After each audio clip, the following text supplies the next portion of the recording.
Boa noite, meus amados irmãos. Saúdo todos com a graça e a paz de nosso Senhor Jesus Cristo. Louvamos ao Senhor por mais uma oportunidade que temos de poder cultuar o seu santo nome, poder render graças a todas as bênçãos que Ele tem derramado sobre nossas vidas, mas também aprender um pouco mais a sua palavra. E hoje, como é quarta-feira, tradicionalmente nós separamos esse tempo para a oração, mas também para estudar a palavra de Deus. E como é quarta-feira, claro, iremos continuar o nosso estudo, O Verdadeiro Sentido da Vida, no livro de Eclesiastes. Estamos quase chegando no final, irmãos, e hoje nós estaremos analisando o capítulo 9. Então, convido desde já os amados irmãos para que abram as suas Bíblias em Eclesiastes capítulo 9 e de forma introdutória nós estaremos lendo dos versículos de 1 a 6, tá bom? Então, Eclesiastes capítulo 9, versículos de 1 a 6 e logo em seguida, como é o costume, vamos buscar a direção do Senhor. Então, assim diz a palavra de Deus: deveras me apliquei a todas essas coisas para claramente entender tudo isso. Que os justos e os sábios e os seus feitos estão nas mãos de Deus. E se é amor ou ódio que está à sua espera, não o sabe o homem. Tudo lhe está oculto no futuro. Versículo 2. Tudo sucede igualmente a todos. O mesmo sucede ao justo e ao perverso, ao bom, ao puro e ao impuro, tanto ao que sacrifica como àquele que não sacrifica, ao bom como ao pecador, ao que jura como aquele que tem o juramento. Este é o mal que há em tudo quanto se faz debaixo do sol. A todos sucede o mesmo. Também o coração dos homens está cheio de maldade. Nele há desvarios, enquanto vivem. Depois, rumo aos mortos. Versículo 4. Para aquele que está entre os vivos há esperança, porque mais vale um cão vivo do que um leão morto. Porque os vivos sabem o que hão de morrer, mas os mortos não sabem coisa alguma, nem tampouco terão eles recompensa, porque a sua memória jaz no esquecimento. Amor, ódio e inveja para eles pereceram. Para sempre não têm eles parte em coisa alguma do que se faz debaixo do sol. Então vamos orar, irmãos, neste momento buscando a direção do nosso Deus. Pai Celestial, nós mais uma vez te agradecemos pelo enorme privilégio que nos foi dado por meio da fé em Cristo, de poder comparecer diante do teu trono de graça, primeiramente para render a nossa adoração, o nosso louvor, mas também apresentar as nossas ações de graças em vista a todas as alegrias e bênçãos que o Senhor tem proporcionado em nossas vidas. Nós agradecemos ao Senhor, Pai, porque o Senhor tem nos fortalecido, tem suprido as nossas necessidades nesse tempo tão difícil que temos passado. E mesmo diante de tantas lutas e desafios, o Senhor tem alegrado os nossos corações. E é por esse motivo que nós te louvamos. Ao mesmo tempo, nós mais uma vez nos apresentamos diante do Senhor com os nossos corações e mentes abertos para poder compreender a tua palavra. Porque nós sabemos, ó Deus, que ela é o nosso guia. Ela que nos traz princípios e mandamentos dos quais nós iremos viver neste mundo. E eu te peço, ó Deus querido, que mais uma vez, através desse texto de Eclesiastes, o Senhor venha nos trazer princípios que nos mostram qual o verdadeiro sentido da vida, para que assim nós possamos viver bem e fazer a tua vontade, enquanto nós temos tempo neste mundo. Essa é a oração que faço, Pai amado, no nome santo e precioso do Senhor Jesus Cristo. Amém. Pois bem, irmãos, então vamos aí continuar o nosso estudo, o verdadeiro sentido da vida, e agora nós estaremos avançando na nossa análise para o capítulo 9. E neste capítulo, o irmão Salomão, ele trata de um tema que a todo custo nós tentamos evitar, porque Salomão, neste capítulo, ele está falando um pouco mais a respeito da morte. Ao longo de todo o livro, Salomão ele faz inúmeras citações a respeito dessa realidade dos seres humanos, que é a morte. E através dessas citações nós podemos perceber um pouco daqueles que eram os pensamentos de Salomão a respeito dessa realidade humana. Salomão ele considerava a morte como algo inevitável e ao mesmo tempo iminente, porque nós de fato não sabemos o momento que isso irá acontecer. Os nossos dias, assim como a Bíblia já nos ensina, são contados pelo Senhor e nós não temos conhecimento de quantos dias, de quanto tempo de fato nós iremos viver neste mundo. Ao mesmo tempo, Salomão acreditava que a morte ela tem o poder igualitário. Por quê? Porque na morte, a morte acaba reunindo todos os seres humanos na mesma condição. E isso nós chegamos a abordar em alguns capítulos atrás. Tanto o rico quanto o pobre, quanto o humilde, quanto o orgulhoso, todos eles estarão na mesma condição na ocasião da morte. Então, por esse motivo que na visão de Salomão a morte é igualitária. Para a maioria dos seres humanos, a morte, de acordo com Salomão, ela será pouco recompensadora, uma vez que o homem no pecado não tem qualquer esperança que poderá viver ou descansar a respeito do futuro. Então, nesse sentido, meus irmãos, através dessas citações, Salomão ele mostra para nós aquilo que ele pensava a respeito da morte. E é considerado, deve ser considerado por nós essas citações. Por quê? Porque lembre-se que, pelo menos de acordo com o contexto e daquilo que é a tradição, Salomão escreveu esse livro já no final da sua vida. Então é provável que ele já estaria pensando, almejando sobre esse destino, sobre o futuro da sua alma. Então, Salomão, nesse capítulo, ele chega a uma conclusão a respeito da própria morte, que é a base das nossas argumentações hoje à noite. Porque ele chegou à seguinte conclusão, que em vista da realidade da morte, a melhor coisa que nós podemos fazer durante a vida é aprender a confiar em Deus e viver pela fé. Vou repetir. Diante de todos os seus pensamentos e conclusões a respeito da morte, Salomão, ele concluiu que, em vista da realidade da morte, a melhor coisa que nós podemos fazer durante o período da nossa vida é confiar em Deus e viver pela fé. E claro, este é o verdadeiro sentido da vida para nós, baseado neste capítulo 9. E essa ideia, irmãos, é a ideia principal que Salomão vai sustentar os seus argumentos a partir do versículo 1. E como primeira verdade, Salomão, no versículo 1, ele afirma que na vida ou na morte, todos nós estamos nas mãos de Deus. Todos nós, na vida ou na morte, estamos nas mãos de Deus. E é por esse motivo que precisamos confiar e depositar a nossa fé no Senhor. Veja comigo mais uma vez o versículo 1. Deveras me apliquei a todas essas coisas para claramente entender tudo isso, que os justos e os sábios e os seus feitos estão nas mãos de Deus. E se é amor ou se é ódio que está à sua espera, não o sabe o homem. Tudo lhe está oculto no futuro. Então, nós podemos perceber ainda, irmãos, que Salomão, ele estava com seus pensamentos fixos com relação às injustiças e desigualdades observadas por nós no capítulo 8. Mas diferente do seu posicionamento anterior, ele não estava aqui tentando compreender ainda essa situação do porquê o justo sofre e do porquê o perverso, de certa forma, vive uma vida regalada. Porque ele já havia sido convencido por Deus que tanto o perverso quanto o justo estão nas mãos do Senhor. Essa, pelo menos, foi a conclusão que ele chegou no versículo 14 do capítulo 8, como nós discutimos na semana passada. E uma vez que nós estamos nas mãos de Deus e nada foge do seu controle, na ocasião da morte, Deus retribuirá cada um conforme a sua vontade soberana. E aqui não está, irmãos, relacionada à questão dos frutos, aquilo que nós fazemos ou deixamos de fazer na vida. Sabemos que, como salvos em Cristo, nós seremos recompensados pelas boas obras, ao mesmo tempo que as obras dos ímpios elas serão totalmente descartadas em vista à sua falta de fé na pessoa do Senhor Jesus Cristo. Mas a questão que Salomão está levantando aqui é muito interessante, porque o que ele está dizendo é que Deus é quem escolhe retribuir, recompensar ou julgar aquele a quem ele bem quiser. E isso nos traz, irmãos, a ideia, essa afirmação de Salomão nos traz a ideia de que não depende do ser humano em si aquilo que ele vai receber no final da sua vida. Ou, claro, no período da sua morte, durante o estágio da sua morte. Mas tudo isso dependerá unicamente do Senhor. É por esse motivo que no versículo 1 ele diz, se é amor ou ódio que nos espera no pós-vida, Deus é quem o sabe. E quanto a isso, irmãos, nenhum de nós, por mais sábio ou justo que nós possamos ser, nós podemos compreender a soberania de Deus, a soberana vontade do Senhor. E por que isso é importante? Porque é comum que nós, é comum que ao olharmos para algumas pessoas, nós venhamos a fixar com antecedência o destino delas baseado nas suas obras.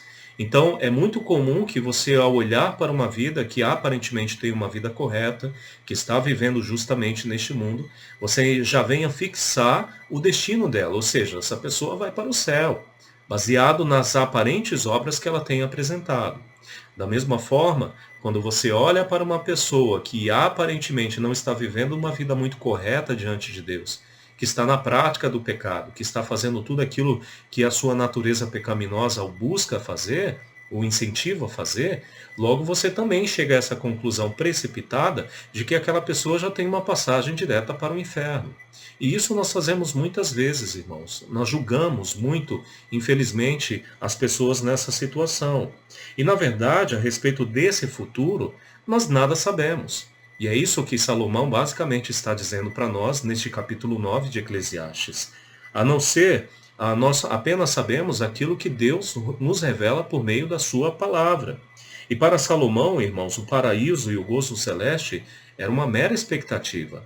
Mas, claro, diante daquilo que nós já recebemos por meio de Cristo e pelo conhecimento da palavra que nós temos, a vida eterna é uma garantia, porque todo aquele que crê no nome do Senhor Jesus Cristo, ainda que morra, viverá. Essa é a promessa, essa é a palavra de Deus para nós. Mas embora em Cristo Deus traz essa garantia, nós não sabemos de fato a quem ele oferecerá essa garantia. Para ser mais claro, meus irmãos, nós não sabemos, de fato, quem Deus vai salvar ou quem Deus vai condenar, porque isso está basicamente relacionado à sua vontade soberana. E nesse sentido, nós podemos ter várias surpresas, irmãos, porque aqueles que nós julgávamos de coração duro e inimigos do Evangelho, eles podem vir ser os primeiros a entrar no reino dos céus.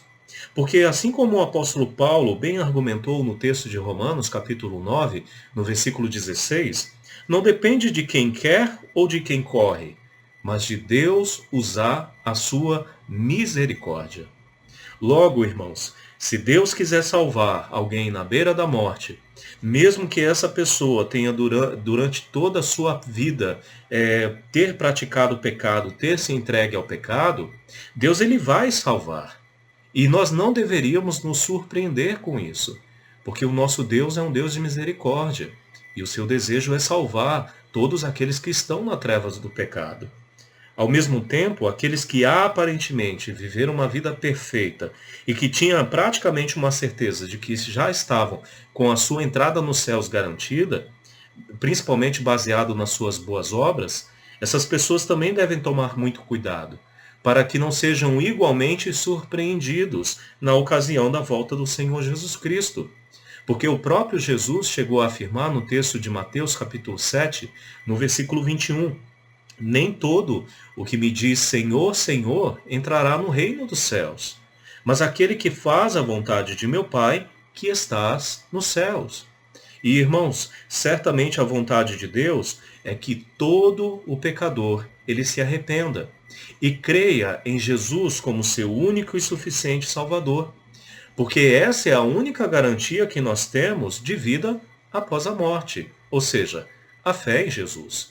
Então, meus irmãos, não cabe a nós esse pré-julgamento de dizer quem é que vai para o inferno ou quem é que vai para o céu, porque este destino cabe unicamente à escolha soberana de Deus.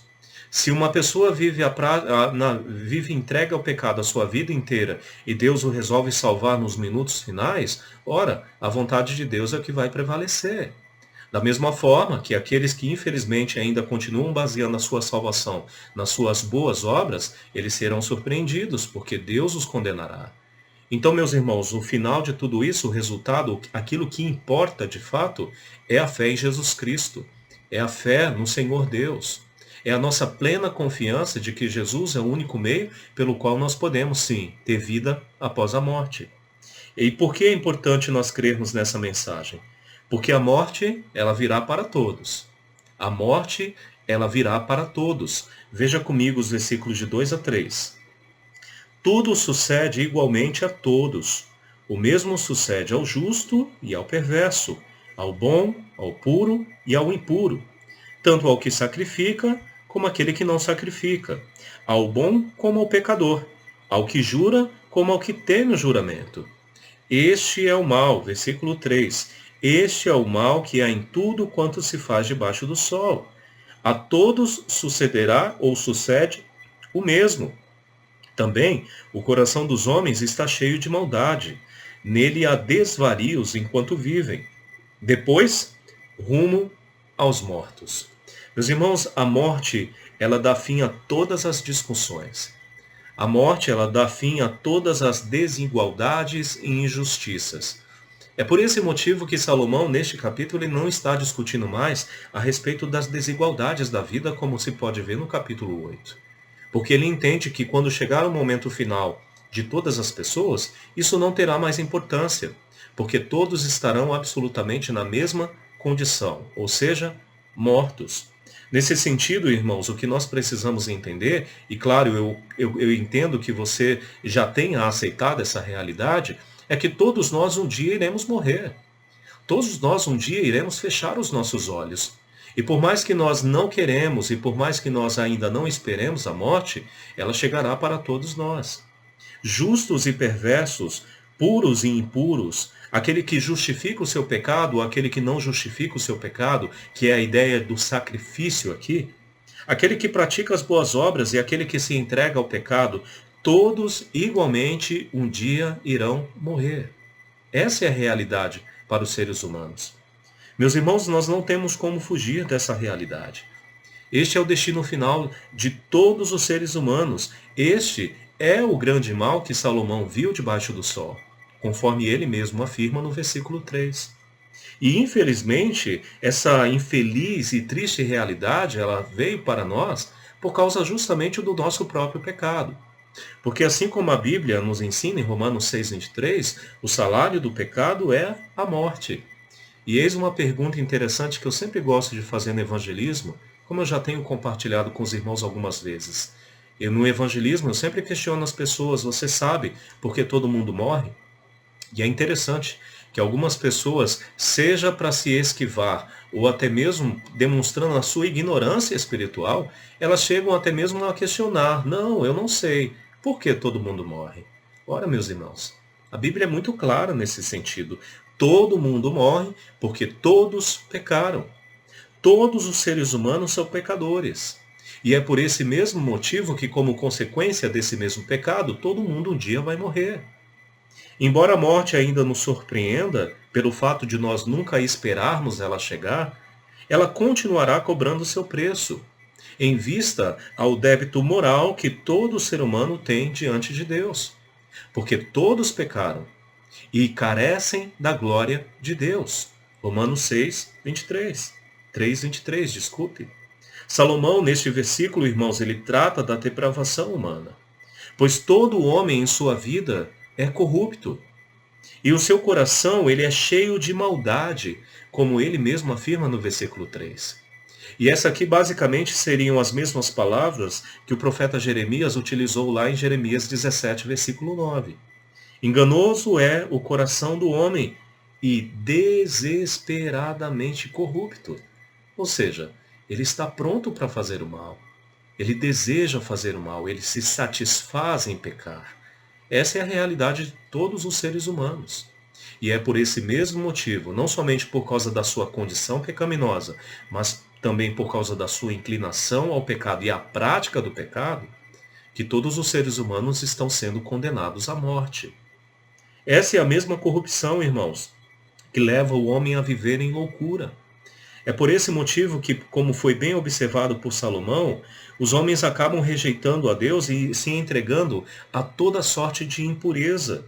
Porque este é o sentido do que ele diz no versículo 3. Este é o mal que há em tudo quanto se faz debaixo do sol. A todo sucede o mesmo, também o coração do homem está cheio de maldade e nele há desvarios enquanto vivem, ou seja, loucura.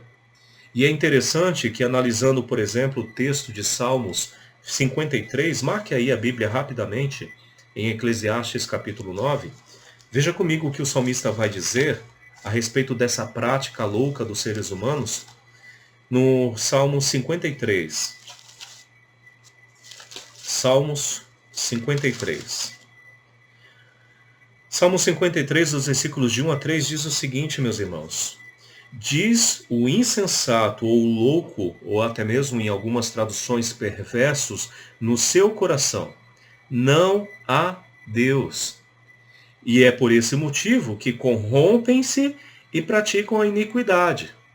Logo, como consequência, já não há quem faça o bem, não há nenhum sequer.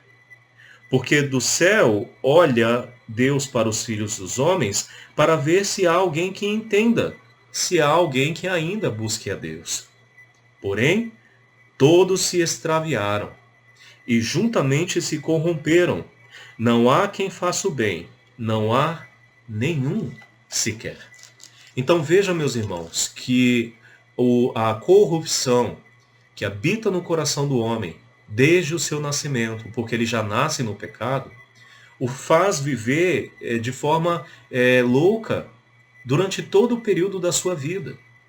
E essa loucura principalmente está baseada no fato de que ele rejeita confiar em Deus, de que ele rejeita colocar a sua fé no Senhor, de que ele rejeita obedecer à palavra deste mesmo Deus para poder se entregar à corrupção do seu coração, ou seja, ao seu próprio pecado.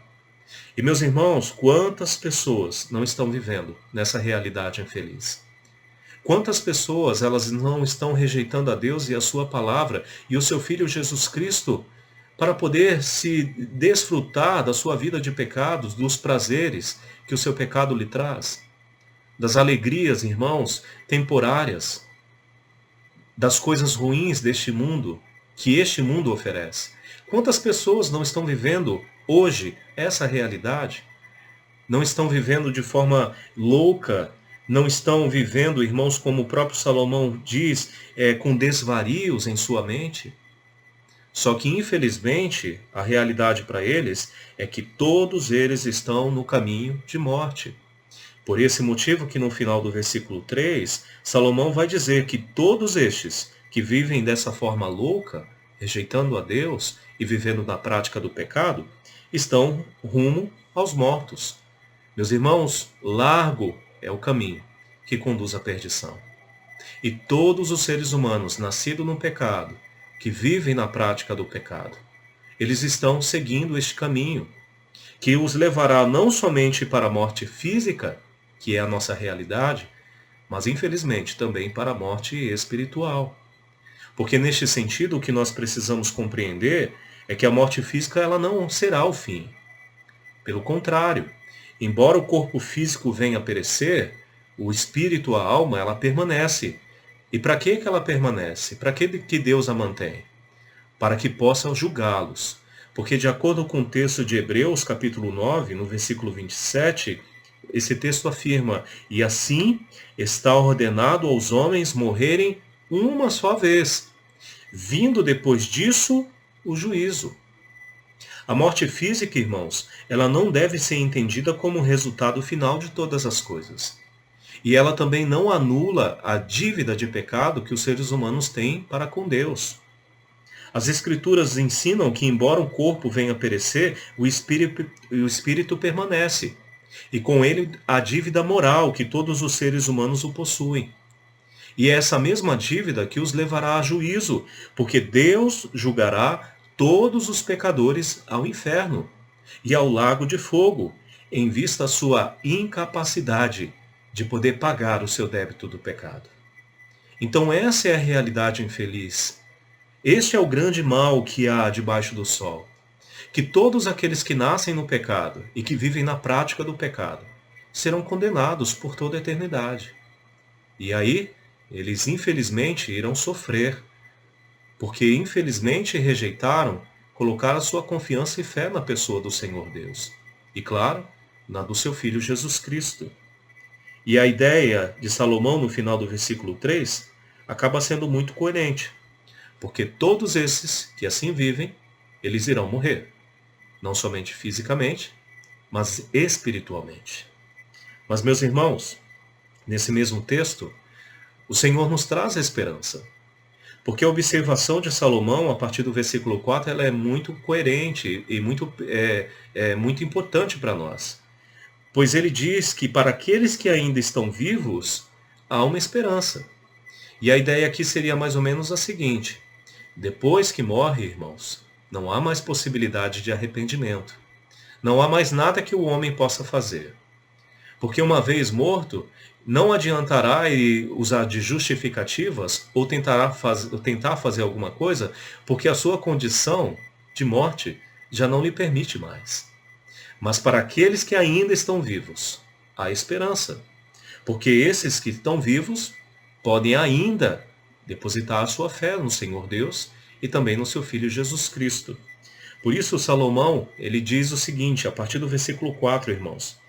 Veja comigo o versículo 4. Para aqueles que estão entre os vivos, há esperança. Porque mais vale um cão vivo do que um leão morto. Porque os vivos sabem que hão de morrer, mas os mortos não sabem coisa nenhuma. Nem tampouco terão eles recompensa, porque a sua memória jaz no esquecimento. Amor, ódio e inveja para eles já pereceram. Para sempre não têm eles parte em coisa alguma do que se faz debaixo do sol.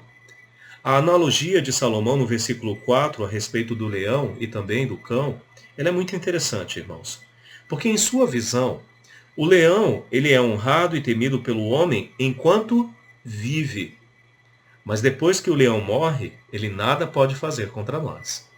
Ao mesmo tempo, um cachorro que por vezes é desprezado, estando vivo, ele terá muito mais valor do que esse leão, que já está morto. A analogia aqui é muito simples de entendimento. A ideia que eu interpreto dessa história, dessa ilustração que Salomão faz, é que um homem ele pode, durante a sua vida, alcançar riqueza e poder, ao ponto de ele ser honrado e temido pelos homens. Mas na ocasião da morte, irmãos, isso não fará para ele diferença alguma, porque todas as suas obras irão perecer, assim também como a memória a respeito dele. Ele será esquecido. Porque ao seu tempo, tudo já passou e nada mais ele poderá fazer. O seu tempo já passou e nada mais ele poderá fazer. As suas obras cessarão, as suas alegrias cessarão, as suas recompensas dos prazeres mundanos irão cessar, e com isso toda a sua esperança. Porque na morte não existe mais arrependimento. E ele não terá mais a oportunidade de buscar o perdão de Deus, porque o seu tempo já passou. Mas para aqueles que estão vivos, mesmo que desprezados nessa vida, resta uma esperança, meus irmãos, e é isso que Salomão está dizendo. Já que eles têm a possibilidade de ainda, na vida, confiarem em Deus e receberem da parte de Deus a esperança de salvação, para que possam continuar vivendo. E isso é o que ele diz de forma muito clara nesse versículo. Porque no versículo 5 ele diz, porque os vivos sabem que hão de morrer. Então a ideia aqui é muito objetiva, porque a ideia é o seguinte, você sabe, diante dessa realidade dos seres humanos e também diante da informação que a palavra de Deus te dá nesse momento, que um dia você irá morrer. E você sabe que se você morrer no pecado, você não poderá viver ao lado de Deus. Pelo contrário, você será condenado por toda a eternidade em vista ao seu pecado, como consequência do seu pecado. Então o que você pode fazer a essas alturas ainda é depositar a sua fé no Senhor Deus e no seu Filho Jesus Cristo, para que você possa ser salvo. Para que você não venha parar no fogo do inferno, num lago de fogo e enxofre, pelo contrário, mas que venha parar nos céus, no paraíso, ao lado de Deus, por meio da fé em Jesus. Você pode fazer essa escolha hoje, porque você ainda está vivo. Deus te dá essa oportunidade, até o último suspiro. E talvez o maior exemplo dessa questão, irmãos, seja o do ladrão na cruz. Porque aquele homem, provavelmente, ele viveu durante toda boa parte da sua vida na prática do pecado.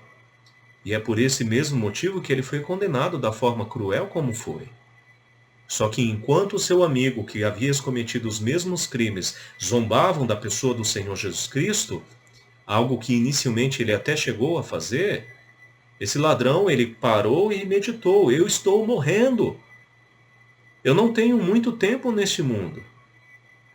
Logo, logo, meu espírito, a minha carne, irão cessar. Eu irei morrer, eu serei sepultado. E o que será de mim depois? E foi nesse exato momento que ele olha para a pessoa do Senhor Jesus Cristo. E ele crê que Jesus poderia o levar para o paraíso. Por isso ele faz aquele pedido tão especial: lembra-te de mim quando chegares no paraíso. E lembre-se, irmãos, do que Jesus o respondeu: hoje mesmo estarás comigo no paraíso. Essa pode ser a sua realidade, meu caro amigo, hoje à noite. Porque se você ainda não depositou a sua fé em Cristo Jesus, Ele te dá a possibilidade ainda em vida de você o receber como seu Salvador. E esteja certo que se você o receber como Salvador, você entrará nos portões celestiais e viverá no paraíso de Deus. Porque essa é a promessa que Jesus faz para você essa noite. E é interessante, irmãos, que a analogia que Salomão está tratando aqui é uma analogia muito parecida com aquela que Cristo também tratou no texto de Lucas capítulo 16. Porque abra comigo rapidamente no texto de Lucas capítulo 16 e vamos ler aqui dos versículos de 19 a 26. E essa aqui já é bem conhecida dos irmãos, pois trata da realidade do rico e do Lázaro. Lucas capítulo 16, dos versículos de 19 até 26, tá bom? E assim diz a palavra de Deus: ora, havia certo homem rico, que se vestia de púrpura e de linho finíssimo, e que todos os dias se regalava esplendidamente. E aqui eu quero que os irmãos liguem essa ideia do rico com a imagem do leão, que Salomão está apresentando para nós naquele versículo. Havia também certo mendigo chamado Lázaro, coberto de chagas, que jazia à porta daquele, e desejava alimentar-se das suas migalhas que caíam da mesa do rico, e até os cães iam lamber as suas úlceras. E eu quero que os irmãos liguem essa imagem de Lázaro com a imagem do cão, que também está sendo apresentado lá. E aí no versículo 22 ele continua: aconteceu de morrer o mendigo, e ser levado pelos anjos para o seio de Abraão. Morreu também o rico e foi sepultado. Então perceba que neste versículo, aquela realidade que está sendo apresentada por Salomão, ela vem à tona. Porque tanto o rico quanto o pobre irão morrer. Aqueles que viviam regaladamente neste mundo, ou aqueles que viviam de forma desprezível neste mundo, também irão morrer. Essa é a realidade para todos. Porém, na ocasião da morte, ambos, ou pelo menos alguns, terão destinos diferentes. Porque enquanto Lázaro ele foi para o seio de Abraão, que nós podemos considerar e interpretar como o paraíso de Deus, o rico, ele infelizmente foi parar no inferno. Pois veja no versículo 23, no inferno, estando em tormentos, levantou os olhos e viu de longe Abraão e Lázaro no seu seio. Então clamando disse, e isso rico: Pai Abraão, tem misericórdia de mim. E manda a Lázaro que molhe em água a ponta do dedo e me refresque a língua, porque eu estou atormentado nessa chama. Então veja, meus irmãos, que o rico aqui ele não estava se arrependendo. Porque na morte não há arrependimento, entenda bem isso. Mas diante da sua angústia e sofrimento, ele estava pedindo, clamando a Abraão para que fizesse alguma coisa que pudesse aliviar o seu sofrimento, mesmo que fosse uma única gota de água, para que pudesse refrescar a sua língua. Porém, veja a resposta de Abraão. Disse, porém, Abraão, no versículo 25, Filho, lembra-te de que recebeste os teus bens e vida, e Lázaro igualmente os males? Agora, porém, aqui ele está consolado, tu, porém, está em tormentos. E além de tudo está posto um grande abismo entre nós e vós, de sorte que os que querem passar daqui para vós outros não podem, nem os de lá passar para nós. E é claro, irmãos, que o destino de Lázaro, e claro, também o do rico, não foi definido aí baseado nas suas vidas ou nas suas obras. Porque, meus irmãos, Deus ele não apenas se compadeceu de Lázaro porque ele era pobre e porque mendigava. enquanto Deus julgou o rico porque aproveitou bem a sua vida. Mas a questão que definiu o seu destino, o seu futuro, ou aonde eles iriam viver a sua eternidade, era simplesmente a sua fé. Porque o rico, enquanto se regalava dos prazeres da vida, os prazeres do mundo, os prazeres da carne, ele não pensava em Deus. Ele rejeitou o Senhor no seu coração. Enquanto Lázaro, que apesar de viver uma vida tão sofrível, apesar de ser desprezado e rejeitado pelos homens, apesar de viver essa vida tão difícil que viveu, ele confiou no Senhor Deus. E é por esse motivo que ele foi justificado e salvo. E foi parar no paraíso. Então, meus irmãos, essa é a realidade para todos nós hoje à noite. Todos nós iremos um dia morrer. Todos nós iremos, irmãos, através do espírito e alma, passar para a eternidade. Agora, a grande questão é, onde você estará na eternidade? Qual é a sua realidade hoje à noite? Em que condição você se encontra? Talvez você seja daqueles que ainda estão baseando as suas obras, a sua salvação nas suas obras. E esteja certo que as suas boas obras não poderão salvar. Porque a salvação não vem por meio de obras, é por meio da fé em Cristo Jesus. Isso é o que Paulo muito bem apresenta em Efésios 2, versículos de 8 a 9. Ao mesmo tempo, lembre-se da recomendação que está sendo feita nesse texto.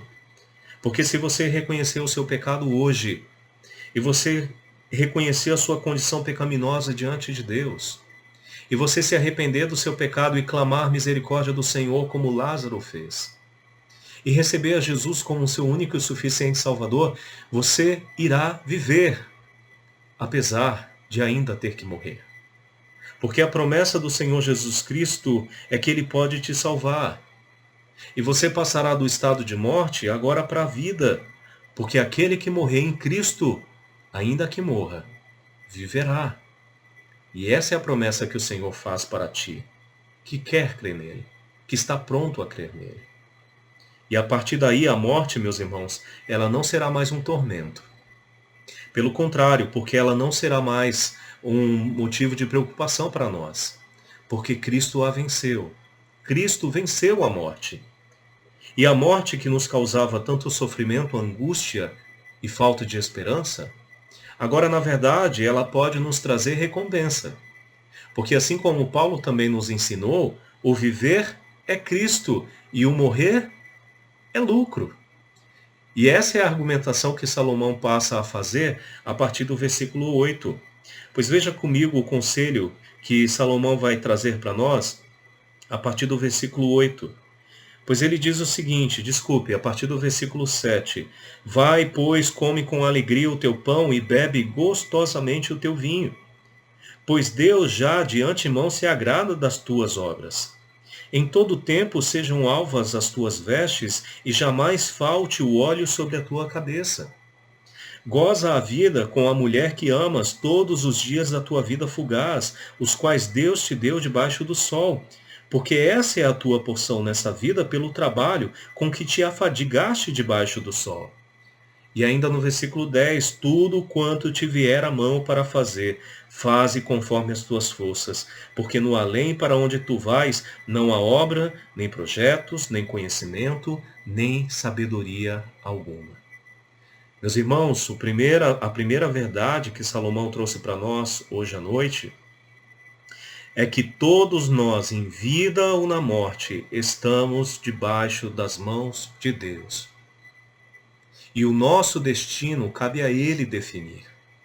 Mas pela fé em Jesus Cristo, nós temos a garantia eterna que estaremos no paraíso, ao lado do Senhor, se colocarmos toda a nossa confiança que Jesus é o nosso Salvador. E uma vez que nós tomarmos essa decisão de receber a Jesus como nosso único e suficiente Salvador, a morte ela não irá mais nos preocupar, pelo contrário.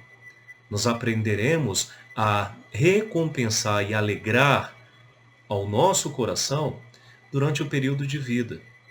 E este é o conselho que Salomão está dando para nós. Porque ele está dizendo basicamente, irmãos, procure aproveitar os privilégios e trabalhos que Deus te dá nessa vida.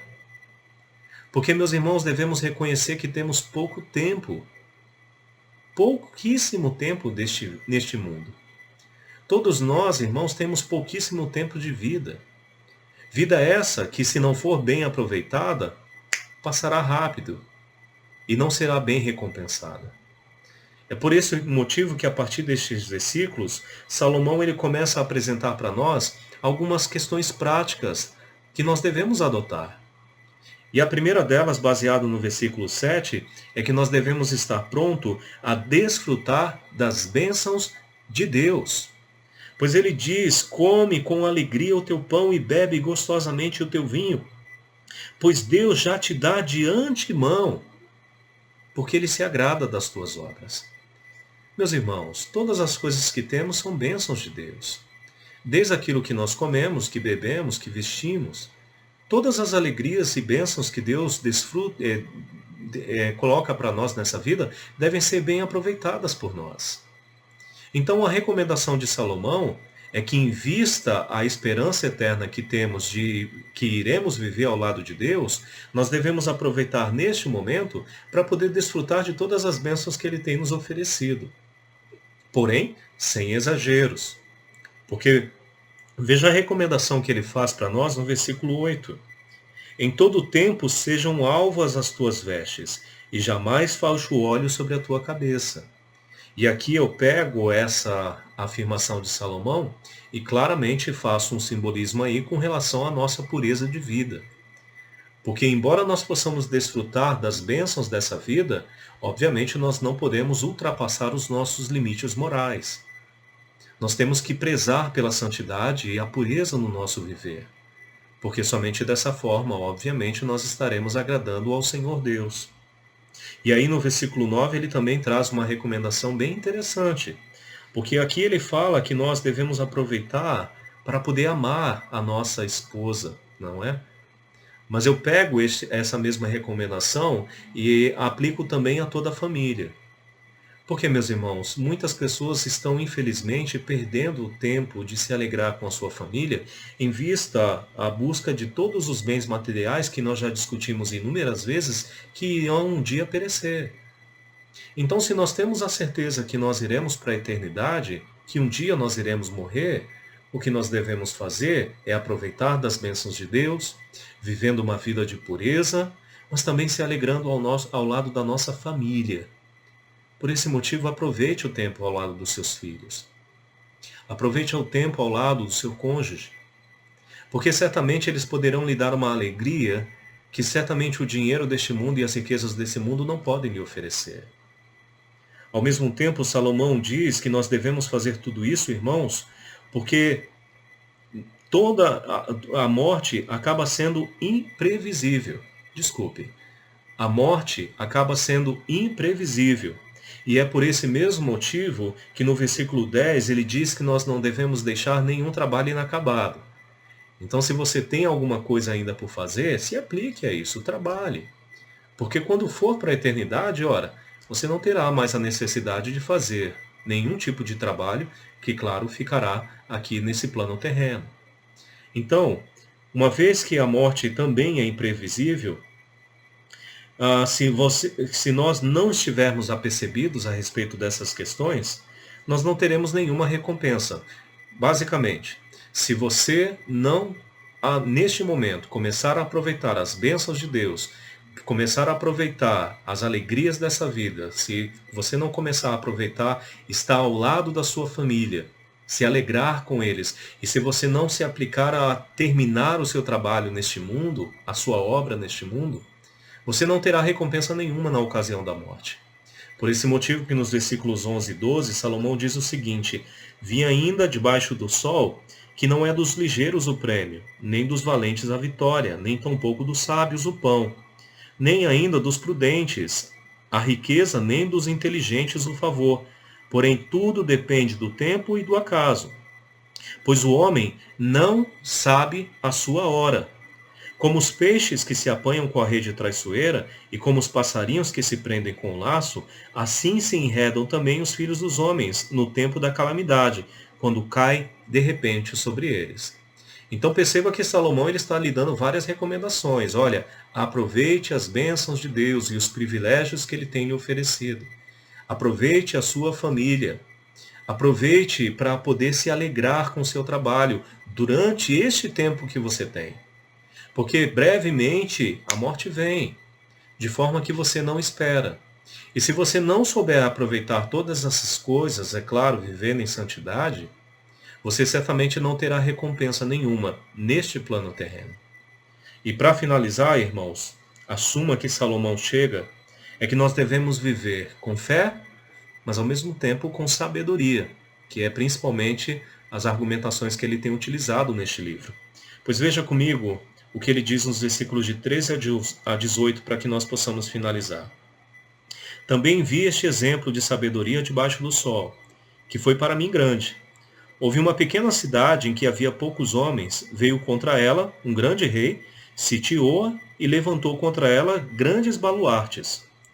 Encontrou-se nela um homem pobre, porém sábio, que a livrou pela sua sabedoria. Contudo, ninguém se lembrou mais daquele pobre. Então disse eu, melhor é a sabedoria do que a força, ainda que a sabedoria do pobre é desprezada, e as suas palavras não são ouvidas. A palavra dos sábios, ouvida em silêncio, vale mais do que os gritos de quem governa entre tolos. Melhor é a sabedoria do que as armas de guerra, mas um só pecador destrói muitas coisas boas. Então, meus irmãos, a recomendação de Salomão é que nós devemos viver nessa vida, com fé em Deus, no seu Filho Jesus Cristo e com sabedoria. E essa basicamente é a aplicação que ele faz nessa ilustração que ele está colocando para nós, nos versículos finais. E eu gostaria de destacar dois personagens nessa pequena história que ele conta. O primeiro deles é o pobre, sábio, que livrou a cidade, mas foi desprezado. Isso me faz lembrar muito a pessoa do Senhor Jesus Cristo. Porque, embora desprezado, o Senhor Jesus Cristo é aquele que Deus enviou a este mundo para que possa salvar. E, infelizmente, mesmo diante da sua grande obra redentora, algumas pessoas acabam não dando muita atenção àquilo que ele fez na cruz do Calvário. E é por esse mesmo motivo que, infelizmente, apesar de toda a sua riqueza e poder durante este mundo, durante essa vida, eles acabarão perecendo, porque serão condenados pela sua falta de fé, porque desprezaram aquele que Deus enviou para salvar. Ao mesmo tempo, essa é a realidade para aquele que ele cita no versículo 18, porque ele faz a seguinte afirmação: um só pecador destrói muitas boas coisas, ou coisas boas. Meus irmãos, essa é uma clara imagem do que Adão fez. Porque Adão desobedeceu ao Senhor Deus. Ele deixou de confiar na palavra do Senhor. E por esse motivo trouxe a morte sobre si, mas também sobre todos os outros seres humanos, dos quais eu e você estamos. E infelizmente, por causa da nossa condição pecaminosa, assim como já havíamos tratado, todos os seres humanos serão condenados. Mas por meio de um homem, Jesus Cristo, toda a humanidade pode ser salva. Mas essa salvação está condicionada apenas àqueles que crerem no seu nome e na sua obra redentora. Então, mais uma vez, caro amigo, se você não é salvo em Jesus Cristo, diante da realidade da morte, que talvez esteja próximo, a minha recomendação, o meu conselho, a minha oração em seu favor é para que você creia em Jesus, para que a morte não possa ser mais um tormento para você, mas que ela seja uma recompensa. Porque lembre-se que a promessa de Cristo é: aquele que crê em mim, ainda que morra, viverá. E logo, se o viver é Cristo, você irá aprender a desfrutar de todas as bênçãos que Deus concede para você durante esse período. Mas certamente nenhuma bênção e nenhuma recompensa e alegria será muito maior do que aquela que nós receberemos quando nós nos encontrarmos com Jesus nos céus, o nosso Salvador. Para que assim possamos viver ao seu lado e ao lado do Deus Todo-Poderoso, para todo sempre, por toda a eternidade. E essa é a esperança que eu tenho para você. Vamos orar, irmãos. Nosso querido e bondoso Deus, Nós te agradecemos por essa boa palavra e pedimos ao Senhor para que venha aplicá-la em nossos corações.